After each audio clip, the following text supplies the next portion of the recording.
My life felt like a dream, painted in colors too bright to be real. It was the kind of happiness people wrote about in love stories, the kind of joy that makes you terrified of waking up. I was preparing to marry Julian, the man I thought was my perfect match.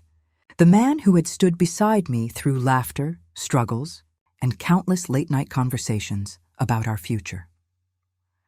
Everything about our wedding was carefully planned, each detail shaped by our shared dreams. The flowers were chosen to match the shades of spring sunlight we both loved. The music was hand-picked from playlists we had created together during long drives. Even the menu reflected us, the dishes we had once laughed over, the wine we had first shared on a rainy evening. Every single moment of that day felt like a tapestry woven from the threads of our love story. As I stood in front of the mirror in my gown, the white silk flowing like water around me, I caught my mother's gaze. Her eyes glistened with tears she didn't bother to hide. She reached for my hand, squeezing it as if to pass on her own strength. "You look like a dream," she whispered. I smiled, though inside my chest was a storm of emotions. Joy, nervousness, excitement, all tangled together. For the first time in years, I felt certain that everything in my life had aligned perfectly. I was finally stepping into the future I had always imagined. But life has a cruel way of twisting the very moments we cherish most. That day, which I thought would seal my happily ever after, was instead the beginning of my greatest heartbreak. From the moment I began planning, there was never a question of who my maid of honor would be. Laura Jenkins, my best friend since childhood, my chosen sister, my confidant.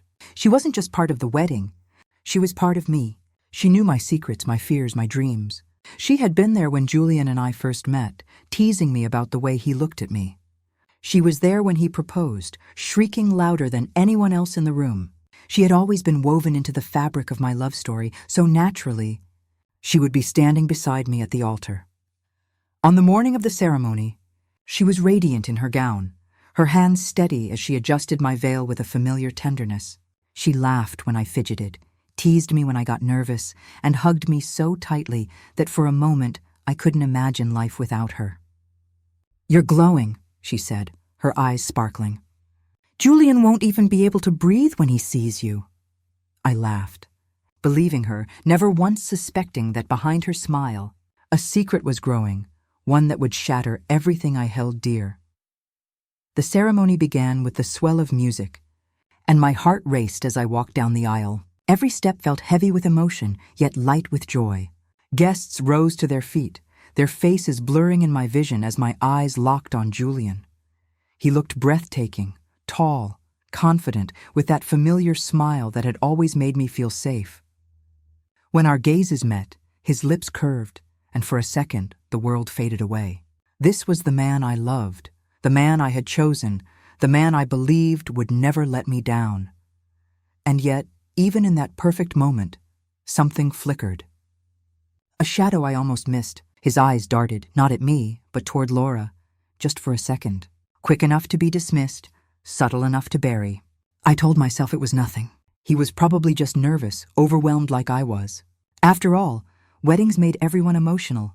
The vows were spoken, our voices trembling as we promised forever. Rings slipped onto fingers, sealing our bond in front of everyone we loved. When Julian leaned down to kiss me, the world erupted in cheers.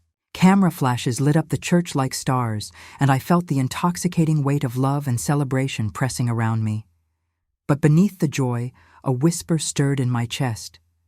Something was wrong. I ignored it, forcing myself to bask in the moment. This was supposed to be perfect. It had to be perfect. At the reception, the air was alive with laughter, clinking glasses, and music. Family members danced, friends toasted, and strangers shared in our joy. I wore the smile of a glowing bride, playing my part in the fairy tale unfolding around me. But my eyes kept wandering. I caught them again, Julian and Laura. Just small moments, nothing anyone else would notice. A glance that lingered too long. A smile that seemed to mean more than it should. My heart twisted with unease, but I pushed it down. This was Julian. This was Laura, the two people I trusted most in the world. The idea of betrayal was unthinkable. Laura was tireless, flitting about the room to make sure everything ran smoothly. She brought me water, fixed my dress, checked the music, spoke with guests. She was the perfect maid of honor. But sometimes, when she thought I wasn't watching, her gaze would drift across the room, landing on Julian. And when it did, something unspoken passed between them, something I couldn't name but felt deep in my bones. The night wore on, and the celebration only grew louder. But inside me, a storm was quietly brewing. Every laugh, every clink of a glass, every congratulatory hug felt distant, as though I were standing just outside the circle of my own happiness. Needing a moment to breathe, I slipped out into the night air. The cool breeze kissed my skin, a welcome contrast to the heat of the crowded hall. For the first time that day, I let my smile fall away. I closed my eyes, trying to center myself, to silence the doubts clawing at my heart. And then I heard them. Voices. Familiar voices, low and urgent, coming from the shadows near the side of the building. I froze, my pulse quickening as I recognized them. Julian, Laura. I crept closer, my breath shallow, straining to hear. Their words were hushed, but their closeness said enough. Julian's hand brushed Laura's arm, and the look in her eyes made my stomach drop. It wasn't just friendship. It wasn't just a casual moment. It was intimacy. I staggered back, my chest tightening. For a second, I couldn't breathe. The veil of denial I had wrapped around myself all day ripped apart, leaving me exposed to the raw truth. Something was happening between them, and it was happening on the night that was supposed to be the happiest of my life. I slipped back inside before either of them could notice me. My legs felt unsteady, like I had just run a marathon with no finish line. The reception hall glowed with golden lights and joyful laughter, but to me, everything had gone dim. The music, the dancing, the toasts, it all seemed like a performance. A play where I was cast as the smiling bride, while my world quietly fractured behind the curtains. Julian found me soon after, his arm wrapping around my waist as though nothing had happened. His touch, once my safe place, now felt foreign, like it belonged to someone else. He kissed my temple, whispered how much he loved me, and yet all I could hear was the echo of his voice murmuring to Laura outside. Laura returned a moment later, her gown flowing as gracefully as ever, her face composed in a flawless mask. She smiled at me as if nothing was wrong, as if she hadn't just stood too close to my husband in the shadows. If guilt lived inside her, she buried it well. I told myself not to think about it. Don't ruin tonight. Don't destroy your own happiness. But the seed of doubt had been planted, and no amount of denial could stop its roots from spreading. The weeks after the wedding should have been a honeymoon phase, a time of laughter, tenderness, and discovery. Instead, unease stalked me like a shadow I couldn't shake. At first, it was small things. Julian started coming home later than usual, his excuses vague, his explanations rushed. His phone, once left carelessly on the nightstand, was now glued to his side, locked, silent, guarded. I told myself it was work, stress, adjustment, but the voice inside me whispered otherwise. Laura, too, began to change. She grew distant, harder to reach. She canceled plans, sent half-hearted texts, yet somehow still appeared often in Julian's orbit. I noticed the way he lit up when she entered a room, the way their conversations lingered even when I was present. My heart wanted to dismiss it all, but my instincts screamed louder each day. The signs multiplied. Shared glances, subtle touches, laughter that felt heavier than it should. Each time I told myself I was being paranoid. This is Laura, this is Julian. They love you. They wouldn't betray you. But the truth was already pressing against the edges of my world, waiting to break through. One evening, after another excuse about late meetings, I decided I couldn't sit at home drowning in suspicion anymore. My body moved on instinct, pulling on a coat, grabbing my keys, and driving aimlessly until I found myself outside Laura's apartment building. My heart pounded so hard it hurt, and a small, desperate part of me prayed I was wrong. And then I saw it. Julian's car, parked right outside her building. The sight knocked the air out of me. My hands trembled on the steering wheel, my throat tightening with panic. Still, I forced myself out of the car, every step toward her door feeling heavier than the last. I knocked once, hard enough to make the door rattle. When it opened, the world I had built for myself crumbled in an instant. Julian stood there, his face pale with shock. And behind him, Laura, her robe hastily tied, her hair a mess that told stories words never could. For a moment, silence swallowed us whole. None of us moved. None of us spoke. The truth hung in the air, thick and undeniable.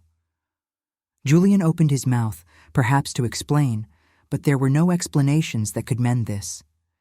Laura avoided my gaze, shame dripping from her posture, her face flushed with guilt. In that instant, every memory rewrote itself. Every laugh we had shared, every hug, every whispered "I love you" felt like poison. They hadn't just betrayed me, they had stolen the foundation of my life. Tears burned at the corners of my eyes, but I refused to let them fall. I turned away, my chest hollow, my body heavy with grief. Behind me, Julian called my name, his voice frantic, but I didn't stop. I couldn't.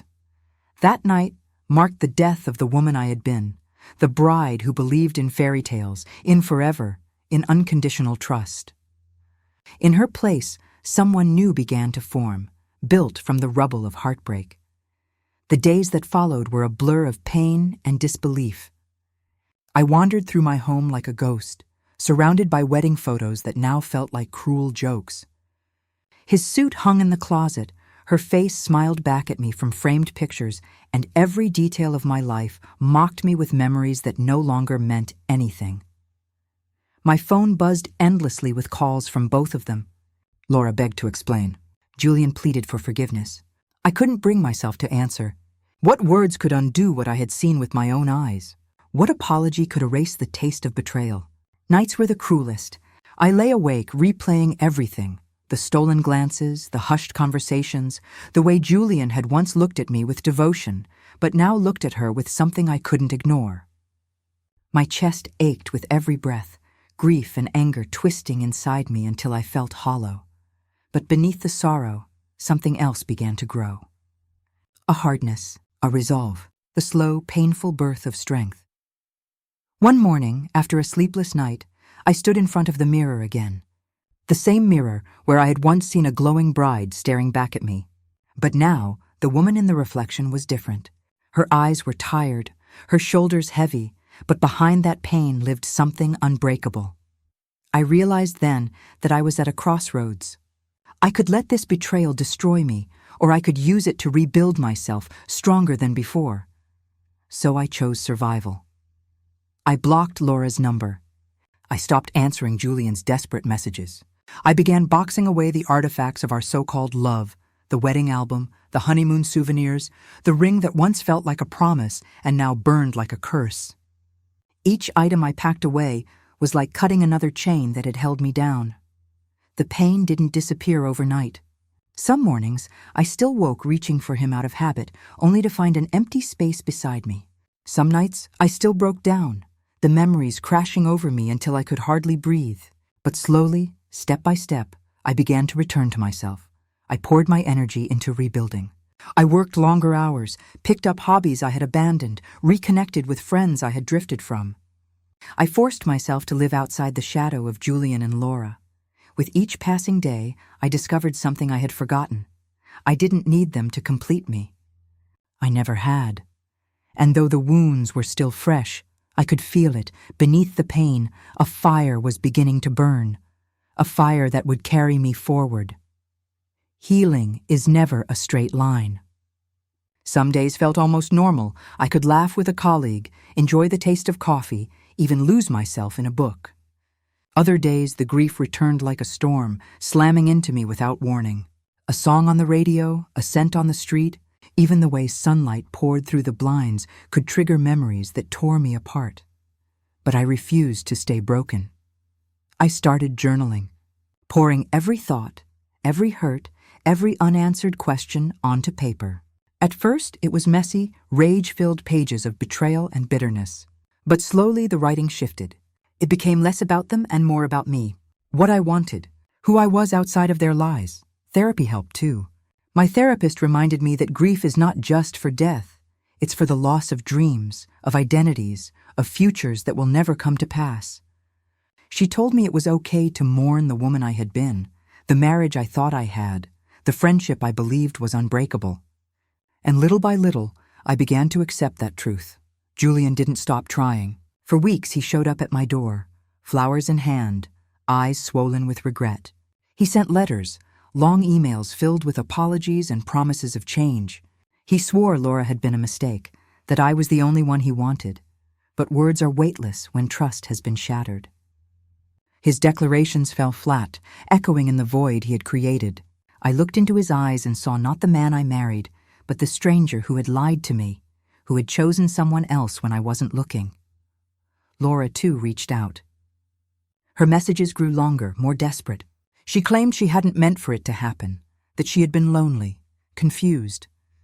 She said she missed me, needed me, that she still loved me as her sister, but love doesn't wound this deeply. Love doesn't destroy, so I cut them both out completely. No replies, no meetings, no more space in my life. At first, the silence was deafening. My days, once filled with their presence, felt hollow. But over time, that emptiness became freedom. I realized I could fill it with things that nourished me, my career, my passions, my friendships. I traveled. I booked a solo trip to Italy, something I had always dreamed of but never dared to do. Wandering through Rome's ancient streets, watching the sunset over Florence, standing at the edge of the Amalfi Coast with the wind in my hair, I felt alive again. Not because I had forgotten the pain, but because I had proven to myself that I could still find joy, even in the ruins of heartbreak. Each place I visited became a piece of my healing. Each memory I made reminded me that my story didn't end with their betrayal. It was just beginning. Of course, there were setbacks. Loneliness still crept in, especially during quiet nights. Sometimes I caught myself imagining what life would have been like if none of this had happened, if Julian had stayed faithful, if Laura had stayed true. But those fantasies no longer consumed me. They were just ghosts, and I no longer feared them. One evening, months after it all began, I ran into them unexpectedly. I had gone out with friends, laughing in a cafe, when I saw them walking down the street hand in hand. For a moment, my stomach clenched. The old pain flickered, but to my surprise, it didn't destroy me. Instead, I felt detached. Like watching strangers from a distance, they saw me too. Julian's face fell, guilt clouding his features. Laura froze, her hand tightening around his. I expected my heart to race, my body to tremble, but nothing happened. I simply nodded, offered a polite half-smile, and turned back to my friends. That night, for the first time, I realized the truth. I was free. Free from their hold. Free from the lies. Free from the weight of betrayal. And more than that, I was proud. Proud that I had survived the fire and walked through it stronger. Proud that I hadn't let their choices define me. Proud that I had built a life that was mine and mine alone. Because here's the thing about betrayal. It breaks you open. It burns everything you thought you knew. But in that destruction lies possibility, the chance to rebuild, to rise, to create a new self forged from resilience. I was no longer the woman who needed Julian's love or Laura's loyalty. I was someone new, someone fierce, someone who had stared heartbreak in the face and chosen to keep going anyway. And though scars remain, I wear them as proof that I survived, proof that I grew, proof that even the deepest wounds cannot extinguish the fire inside me. My story didn't end in betrayal, it began there. Time moved forward, whether I was ready or not. Seasons changed, the city kept its rhythm, and slowly I learned to match it again. The heartbreak still lived in me, but it no longer controlled me. Instead, it became part of my history, a lesson carved deep into my soul. I began to see the world differently. Where once I noticed only the absence of love, now I noticed abundance.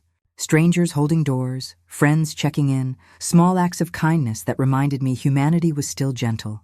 I started to understand that love doesn't only exist in romance, it exists in the laughter of friends, in the embrace of family, in the courage to love yourself. Work became more than a distraction. I threw myself into projects, building a reputation that was entirely my own. The more I accomplished, the more I realized how much of myself I had sacrificed to keep a broken marriage alive. Now I worked for me, and for the first time I felt fulfilled. There were days when memories resurfaced. Julian's smile on our wedding day, Laura's laughter during late-night talks. But instead of tearing me apart, those memories began to soften. They became chapters of a book already finished. a story that no longer hurt to close.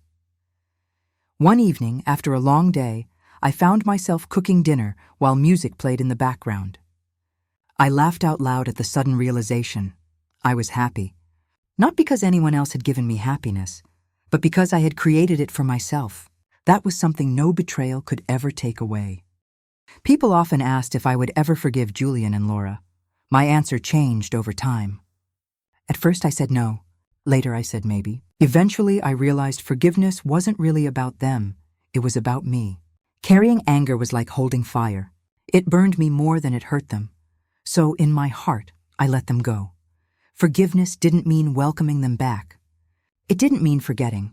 It meant releasing the weight of their choices so I could walk freely. It meant saying, "You no longer have power here." And with that release came something unexpected. Peace. Months turned into a year.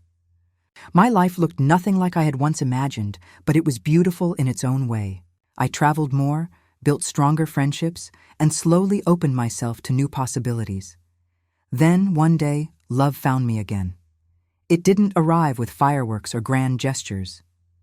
It came quietly, in the form of someone kind, patient, and honest. Someone who didn't try to fix me, but instead respected the woman I had become. At first, I was afraid. Afraid of being hurt again, afraid of trusting too deeply, afraid of giving my heart away. But he never rushed me.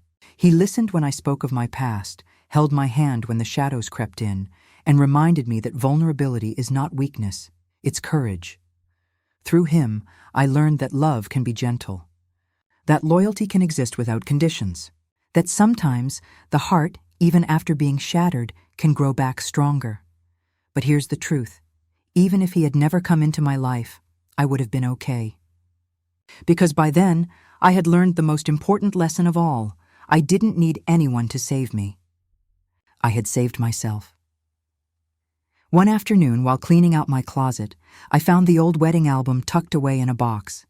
For a long moment, I considered throwing it out. But instead, I sat down and opened it. Page after page, I saw a woman who had believed in forever. A woman who had loved deeply, fully, without hesitation. And instead of pitying her, I felt proud of her. Because she had dared to love, even knowing love carries risk.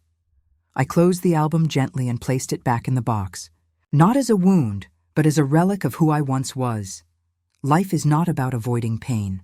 It's about surviving it, learning from it, and letting it shape you into someone stronger. Betrayal broke me open, yes, but it also forced me to rebuild, to rediscover myself, to grow in ways I never imagined. And now, when I look back, I don't see a tragedy. I see transformation, because the woman standing here today is not a victim. She is not defined by betrayal, she is defined by resilience, and this is her story.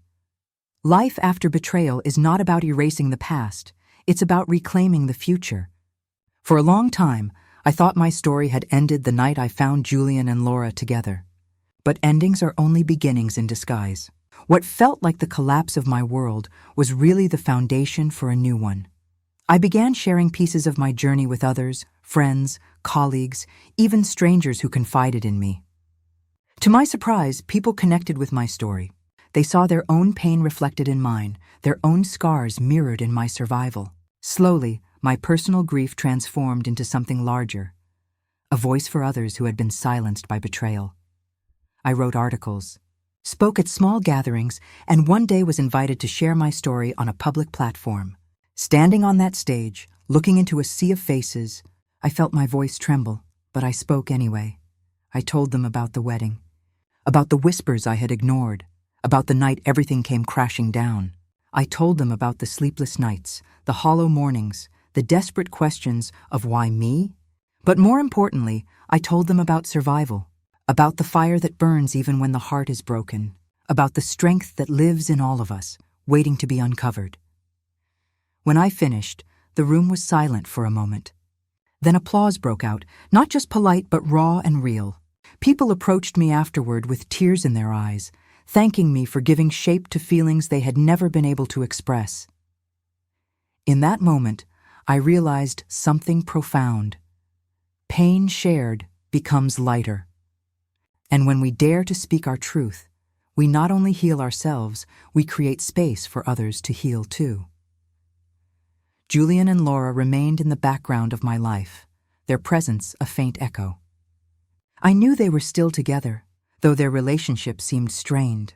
Once, I heard from a mutual acquaintance that they argued often, that trust between them was fragile. Perhaps betrayal breeds betrayal. But their story was no longer mine to follow. I had my own story to live. I embraced the future with open arms. I traveled again, pursued projects that once felt impossible, and continued nurturing the quiet, steady love that had entered my life. But even without it, I would have been whole, because love, I finally understood, begins within. Looking back, I no longer ask, why did this happen to me? Instead, I ask, what did this teach me? And the answers are clear. It taught me that I am stronger than I ever believed. It taught me that loss is not the end, but an invitation to rebuild. It taught me that trust, once broken, may never return, but self-trust, once found, can carry you through anything. Today, when I stand before a mirror, I no longer see the shattered bride. I see a woman who has walked through fire and come out tempered like steel. I see someone who has known deep love, deep loss, and deeper resilience. The scars remain, but they are no longer marks of pain. They are marks of survival, and so my story ends not in despair, but in triumph. Because though betrayal may have broken my heart, it also opened my eyes. And in the end, I discovered that sometimes the most painful endings are simply the most powerful beginnings.